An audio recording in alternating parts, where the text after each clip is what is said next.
Was the Arrows your very first band? Oh. I didn't think so. No, my first band was the Alabasters. Marion McPartland put together my band, actually, when I was 14 in New York. We played out of Westchester at first, and then we started playing all over, the Westchester area and some little gigs in New York and parties and stuff. Then I snared the best drummer in Westchester at the time, Carl Peachman, from John and the Housemen, and the bass player had been was the priest in Seventh Heaven, the TV show. Steve, I'm blanking out on his name. Steve Collins. Don't know it. Steve Collins is a pretty big actor, and it was John Houseman, Carl Peachman, and Steve Collins were a trio, blues trio, and I snared their drummer, and then suddenly I took a quantum leap and I ended up at the Cafe Oil with Carl, and we had a band called The Rain, R-A-Y-N-E, and then we changed it to the Kaleidoscope, and then we found out there was a Kaleidoscope in San Francisco who were already recording, so we changed the name to the Water Tower West, which was a very Summer of Love sort of name, like Jefferson Airplane and stuff. Well, there's a Kaleidoscope in England, the too. Left Bank, it took off for Japan. Ah. You went to Japan with the Left Bank. No. I didn't get I auditioned, got the gig, and then they decided not to go on and have a new guitar player. Ah. They just sort of went on without Rick Brand in the band and went on as a three-piece vocal trio with backing players, session men. Oh, because they did Left Bank 2, the album. And by that time I was already in Japan. And I hooked up with a band called The Lead in Japan on RCA Records. It was my first professional group. And I helped them finish their second album. They're a group of foreigners, mostly Army kids, whose parents were stationed over there. One got deported, and that's how I got the job. And then they were in the middle of recording their second album, and I ended up singing 4 vocals on the second album, which was Sound of Silence. And that was RCA, that was 1968. Sound Asylum? Sound of Silence, the Paul Simon song? Yeah. Yeah. Oh, so what was the name of the band?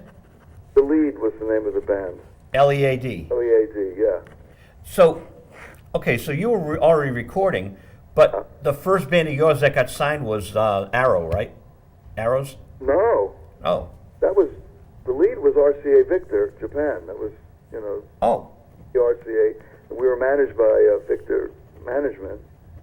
Then that band split up because 2 of the guys got deported, so I became a solo artist with Atlantic Records. I was the first signing to Atlantic Records on a solo album in Japan with Alone in Tokyo. As my album, I had a hit single called Namida, which is Teardrops from that album. And so, I was doing lots of TV, I became like a really big star in Japan, and I was the first Western pop star in the history of that country. And Paul Karloff wanted to do an album with me, and I had written a bunch of songs, and I was hanging around with Tetsu Yamauchi, who was playing live bass for me on my live gigs. And Karloff wanted to take Tetsu to take Paul Karloff to take Andy Fraser's place when Andy quit Free. And the 3 of us were hanging around Tokyo, and Paul volunteered to play on my album, my second album on Atlantic, for nothing, and I pitched it to Atlantic, and they said no. So I quit Atlantic. I said the contract's in Japanese. I can't read it. It's not worth the paper it's written on. Ripped up the contract and went over to Columbia Records and recorded Merrill 1. In Japan? English, and that I wrote all the songs on. Merrill 1. Yeah. And there was a cover on that album. That was in 1971. And that was Columbia Records and Japan. And it was Tiny Tim heard it and covered one of my songs, Movies, on that record. That's on YouTube. Wow. And so Tiny Tim has actually, during his career, covered 2 of my songs. He did I Love Rock and Roll in 1996. And so that was like decades apart, he covered two of my songs. But the That- first one he covered was Movies, which he released on Scepter Records in 1972. And that was, it's interesting. Speaking of ukuleles, which you did a while back. Sure, and Herbert Corey. That's right. Herbert Corey. Hey, what was the demo that got the deal for the Arrows? Well, here's the thing. So then I went on to record with Vodka Collins because I did the album Merrill 1 in Japan on Columbia, and then that was pretty successful, but it was all in English, so it wasn't really suited for the Japanese market. Kuni Murai, who was the head of the label over there, was pitching it to, foreign labels to release, as I don't know what you'd call it. Never mind.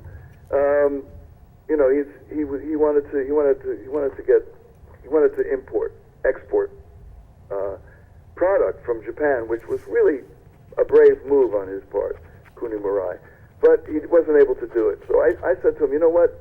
You'd have better luck doing glam rock. So I was writing all these glam rock songs, and I was writing them for Peter Max, because when I was on a holiday here in New York in '71, Peter asked me to do a bunch of songs for his Alice in Wonderland movie.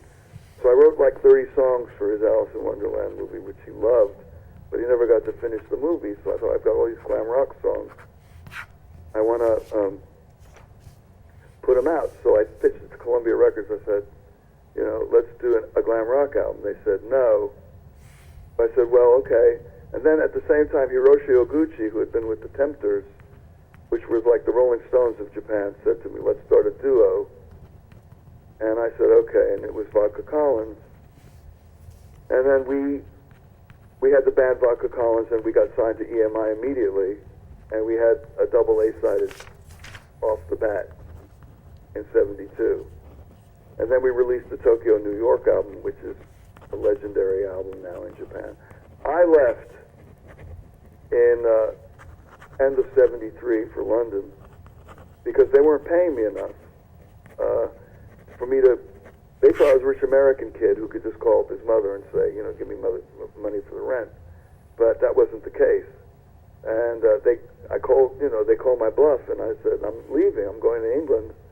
I want to try my luck in England. And they didn't believe me. We were supposed to headline the Budokan that weekend with the Sadistic Mika Band as the second on the bill, Carol as the third on the bill, and so on. Funny's Company, all those groups. But we were headlining, and I said, I'm leaving before the Budokan gig. They didn't believe me. I left. I had nothing in England. I left, and, it was a ballsy move because I was well established in Japan. I'd been there 7 years, and I'd been with five labels and had success to some degree with all of them. But I was a stubborn kid. I wanted to do what I wanted to do. And when a label didn't want to do what I wanted to do, I'd leave. So I got to England and went around the offices with an acoustic guitar with my friend from high school, Jake Hooker. And we didn't have demo tapes for the Arrows. We just played acoustic guitars, and we went up to Dave Most, Mickey Most's brother, played some songs for him, and I was singing, Jake's strumming along with me. So Dave said, I love them. I love the songs. I'm going to sign you to a publishing deal. So I thought, okay, I'm going to have some money. Then Mickey walks in, and Mickey looks at me and he goes, I've got a song I want you to sing. I go, okay. And they put it on. It was Touch Too Much, which originally was pitched to Susie Quattro. She passed on it. The Sweet passed on it. David Cassidy, who Mickey wanted to produce, passed on it. So Mickey wanted to prove to David Cassidy that it was a hit. And, we went into the studio about 3 days later with Paul Varley on drums, who had been in a group called Streak with Jake. And they had just been dropped by DRAM Records, which was a Decca subsidiary. And we went into the studio, cut the record, and a few months later we were in the English charts. Touch Too Much? Yeah. That got up to number 8 in the British charts, was 12 weeks in the top 30. That was our debut single. So we didn't have demo tapes, long story short, for the Eras. We went around with acoustic guitars. And Dave Most signed you to a publishing deal, and Mickey No, he Most... didn't, in fact. Oh, he didn't? No. Dave was out of the picture as soon as Mickey stepped into the picture. Well, you know... Right at Dave. I mean, Mickey was the general, and Dave was a colonel, you know. Mickey owned the label, the publishing company. Mickey owned the whole shebang. Dave was his brother and, you know, his right-hand man, but he wasn't in charge. And Mickey at that point said, I'm your manager, I'm your label, I'm your publisher, I'm everything. So that was fair enough. You know, he established us, you know. And he made a good cut on I Love Rock and Roll then, right? All the magazines, we're on all the TV shows. We're on tour with Susie Quattro as opening act in Germany. You know, I'm in England in January. By September, I'm on tour in Germany with Susie Quattro. You know, playing for like 10,000 people. So it was pretty cool. You know, I showed the people in Japan I meant business. I left, and I was successful in England, you know.